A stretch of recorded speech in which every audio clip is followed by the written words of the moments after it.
श्री शिवाय नमस्तुभ्यम। मालेगांव नासिक में चल रही श्री पुण्य शिव महापुराण की कथा का आज 7वां और अंतिम दिन था। अगर किसी कारणवश आप आज की कथा नहीं सुन पाए हैं तो हम आपके लिए लेकर आए हैं कथा की विशेष जानकारी और उपाय। आज की कथा में गुरुजी ने बताया कि जब व्यक्ति पर दुख आता है तो लोग जल्दी घबरा जाते हैं, उससे छुटकारा पाना चाहते हैं। संसार में ऐसा कोई व्यक्ति नहीं जो आपका दुख काट दे। अगर कोई आपसे कहता है कि वो आपका दुख कम कर देगा, कोई जड़ी बूटी दे देगा, झाड़ फूंक कर देगा, तो ऐसा बिल्कुल भी नहीं है। अगर ऐसा कोई किसी का दुख काट पाता तो वो पहले अपना ही दुख काट लेता। अगर आप पे दुख आया है तो शिव पे विश्वास रखिए, एक लोटा जल चढ़ाइए, श्री शिवाय नमस्तुभ्यम मंत्र का जाप करिए, दुख कटेगा धीरे धीरे। शिव की शरण में जाइए क्योंकि वो ही दुख काटते हैं सबके।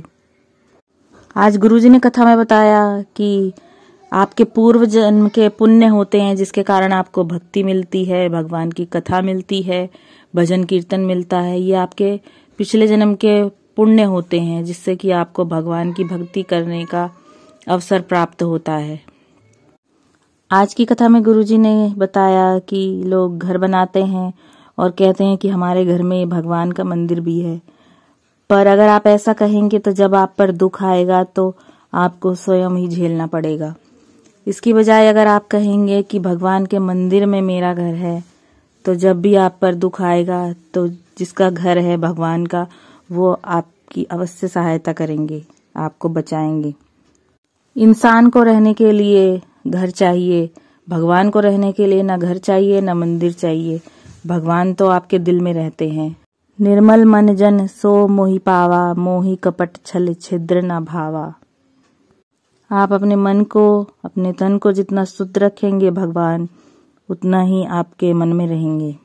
आज कथा में गुरुजी ने बताया कि जब आप मनोकामना पूर्ति के लिए भगवान शिव पर, शिवलिंग पर जल अर्पित करते हैं तो आपको सबसे पहले शिवलिंग के राइट भाग में, जो कि गणेश जी का स्थान है, वहां पे जल समर्पित करना होगा। फिर लेफ्ट भाग में जो कार्तिकेय जी का स्थान है वहां पर जल समर्पित करें। तीसरे नंबर का जल आप अशोक सुंदरी माता, जो बीच में मोटी जलाधारी है, वहां पर समर्पित करें। चौथे नंबर का जल आप माता पार्वती को समर्पित करें गोल जलाधारी पर। और 5वें नंबर का जल आप शिवलिंग पर समर्पित करें। गुरुजी ने बताया कि यदि किसी बेटा बेटी की शादी नहीं हो पा रही है, 30-33 साल उम्र हो गई है और ज्यादा उम्र हो गई है, तो आपको जल चढ़ाना है अशोक सुंदरी माता से। जल चढ़ाना प्रारंभ करना है और अशोक सुंदरी माता पर ही खत्म करना है जल चढ़ाना। पहले आप अशोक सुंदरी माता को जल समर्पित करेंगे, फिर गणेश जी को, फिर कार्तिकेय जी को, फिर माता पार्वती को और फिर शिवलिंग पर, और थोड़ा सा जल बचा लेंगे और वापस अशोक सुंदरी माता पर जल समर्पित करेंगे। जब आप विवाह शादी के लिए जल समर्पित करेंगे तो इस प्रकार से जल समर्पित करेंगे। आज की कथा में संगीता जी का पत्र आया था। उन्होंने कहा कि उनके पति 12 साल पहले खो गए थे, बिना बताए कहीं चले गए थे।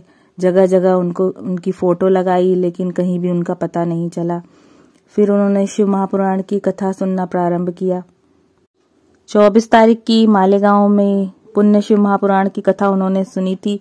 उसके अगले दिन उनके पास खबर आई कि उनके पति ठीक हैं और 3 दिन में उनके पास पहुंच जाएंगे। और 12 साल बाद उनके पति घर वापस पहुंच गए। बाबा ने उनका सुहाग अखंड कर दिया। आभार व्यक्त करने के लिए कथा पांडाल में आई थी। आज की कथा में मीराबाई जी का पत्र आया था। उन्होंने बताया कि उनकी बहू, विवाह के 17 साल बाद उनकी बहू की बहुत तबीयत खराब हो गई थी। 10 से 11 लाख रुपए लग गए थे। शरीर में पैरालाइसिस हो गया था। 80% हिस्सा शरीर का काम करना बंद कर दिया था। हिम्मत हार चुके थे। उन्होंने मोबाइल पर शिव महापुराण की कथा सुनी, पशुपति व्रत किया और जल चढ़ाती रही, बहू के मुंह पर जल लगाती रही। और आज उनकी बहू पूर्ण स्वस्थ हो गई है। उसकी इंद्रियां काम करने लगी हैं और वो चलने फिरने भी लगी है। कथा में आभार व्यक्त करने के लिए आई थी। आज की कथा में एक पत्र आया था किरण मनोज पाटिल जी का। उन्होंने बताया कि उनकी तबीयत अचानक खराब हो गई थी। शरीर में इन्फेक्शन हो गया था, उसके कारण यूरिन बंद हो गई थी और उनको अस्पताल में एडमिट होना पड़ा। घर वाले भगवान शिव पर विश्वास करते थे, वो 1 लोटा जल चढ़ाते थे। फिर धीरे धीरे उनकी तबीयत ठीक हो गई। कुछ समय बाद फिर से उनकी तबीयत खराब हो गई। तब उनकी माँ ने भगवान शिव पर जल चढ़ाना प्रारंभ किया और एक बेलपत्री उनके पास में रख देती थी। धीरे धीरे उनका स्वास्थ्य पूर्ण ठीक हो गया। तब उन्हें भगवान शिव पर विश्वास हुआ और उन्होंने भगवान शिव से कहा कि अगर उनकी सरकारी नौकरी लग जाएगी तो उनका बाबा पर विश्वास बढ़ जाएगा और वो प्रतिदिन 1 लोटा जल भगवान शिव को समर्पित करेंगे। बाबा के आशीर्वाद से उनकी सरकारी नौकरी लग गई PWD में। बाबा का धन्यवाद करने कथा पांडाल में आए थे।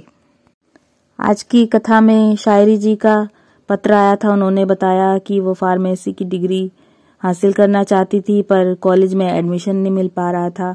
तब उन्होंने शिव जी की कथा सुनी और बेल पत्र पर शहद लगाकर चढ़ाना प्रारंभ किया। उससे उनके कॉलेज में एडमिशन भी मिल गया और उनके कॉलेज की फीस भी जमा हो गई। बाबा का आभार व्यक्त करने कथा पांडाल में आई थी। आज की कथा में गुरुजी ने बताया कि बचपन में जब बच्चा छोटा होता है तो जब वो सोता है तो माँ को अच्छा लगता है, पर वही बच्चा जब बड़ा हो जाता है 25, 30, 35 साल का और घर में पड़ा रहता है तब माँ को अच्छा नहीं लगता। समय समय की बात है। इसी प्रकार हम भी पहले हमको कुछ पता नहीं था, हम बच्चे थे, पर अब हम बड़े हो गए हैं, हम सब जान गए हैं। तो जागिए और कर्म में लगिए। शिव मंदिर जाओ, जल चढ़ाओ और अपने कर्म में लग जाओ। आज की कथा में गुरुजी ने बताया कि गाय, बेटी और लक्ष्मी ये 3 कभी भी आप गलत जगह पर मत देना। जब भी देना तो अच्छी तरीके से जांच पड़ताल करके तभी देना, वरना इसका आपको पाप लगेगा।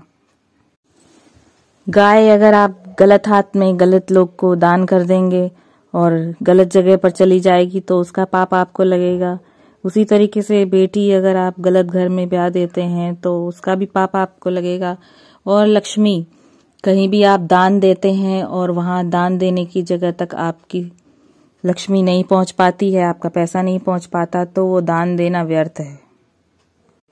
गुरुजी ने कहा कि कई लोग धोखा करके विठले सेवा समिति का सदस्य अपने आप को बता के कई लोगों से धन ले लेते हैं और वो विठले सेवा समिति तक नहीं पहुंच पाता। तो जब भी आप कहीं भी दान दें तो उसका पूरा जांच पड़ताल करें कि कहां पर आपका धन जा रहा है। गुरुजी ने कहा कि 3 दिन बचे हैं इस वर्ष के, अंग्रेजी महीना स्टार्ट होने वाला है। 3 दिन आप भगवान शिव के शरण में जाइए। 3 दिन अपने भगवान की शरण में जाकर उनको अपने आप को समर्पित कर दीजिए।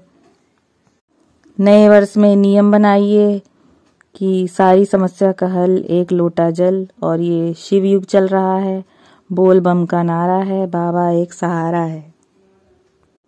अगली कथा के बारे में गुरुजी ने बताया कि 2 जनवरी से कथा स्टार्ट होगी छत्तीसगढ़ में आशुतोष शिव महापुराण, जिसका समय टीवी पर 1 बजे से 4 बजे तक रहेगा। तो ये थी आज की कथा की विशेष जानकारी। अगर आपको वीडियो उपयोगी लगा हो तो कृपया चैनल को लाइक, सब्सक्राइब और शेयर जरूर करिए और बेल आइकन जरूर दबाइए। हर हर महादेव।